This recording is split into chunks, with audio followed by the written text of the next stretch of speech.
So Phishing 101, what are we talking about? We're not talking about going out on the boat. We're talking about phishing with a PH. And they're really attacks. It's attacks on how to get our information, our identity, our personal information, our financial information, our passwords, and just being aware of what those attacks are like so we can avoid them. We don't fall prey to them.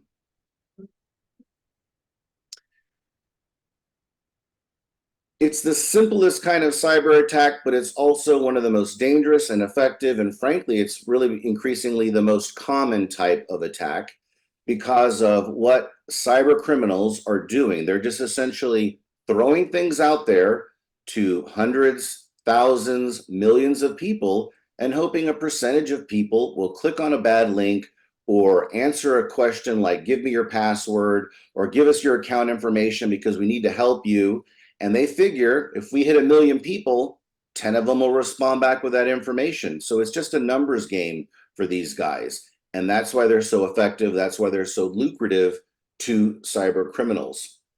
If we had to define it, it's a type of scam through digital communication in order to obtain personal information, such as our username and our password, our credit card information so that they can make purchases through that credit card, or other confidential information, usually used for identity theft, right? Because if I can steal your identity, then I can open up lines of credit. And that's really what all of these phishing attacks are trying to do. And we're going to go through this over the next few minutes here, but the two main ways that they do this, and then there's also a third, which is an old way, but now even being used with the new way, but the two main ways are via email and or text message, but also phone calls. And I'm going to talk about that a little bit later, where they combine emailing you or texting you and then calling you so that it looks like it's legitimate, right? Did you get our email warning you that your account was hacked? Did you get our email that there was a charge on your account and we think it's fraudulent? Oh, thank you for calling me. Oh, I do see the email. Let me give you my personal information to get rid of that fraudulent charge, right? And so just being aware of how those attacks work. So what are these people trying to say? So I thought somebody yelled my name out.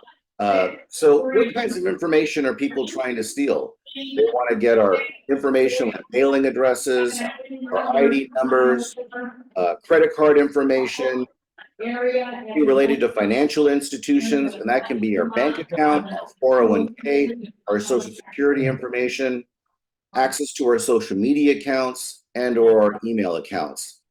Email accounts in particular, Julie, I don't think you were on the last session, but imagine how critical it would be for a cyber criminal to get access to our email. All of our accounts are associated with our email, right? Whether it's our Gmail address or our Hotmail address, whatever email address we use.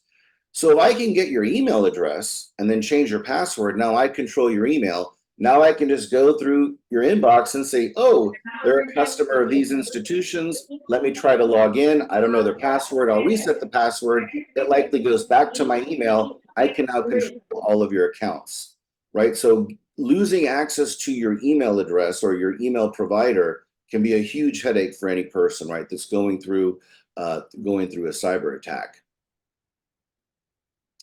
And so how do they go about doing this, right? Well, what cyber criminals do is they'll either attack a person individually or they'll get a list on the dark web or they'll purchase a list, contact information, that's email addresses and or cell phone numbers. And then they just flood that list with an email or a text message that says, whatever the message is, your account's been hacked, call us about fraud, call us about a special offer, you've won a prize, right? And they're just hoping that you're going to respond, that you're going to click the link, or that you're going to reply to that text message with personal information. And then they eventually go back and then they take advantage of things like your bank account or your credit card, or impersonating you through identity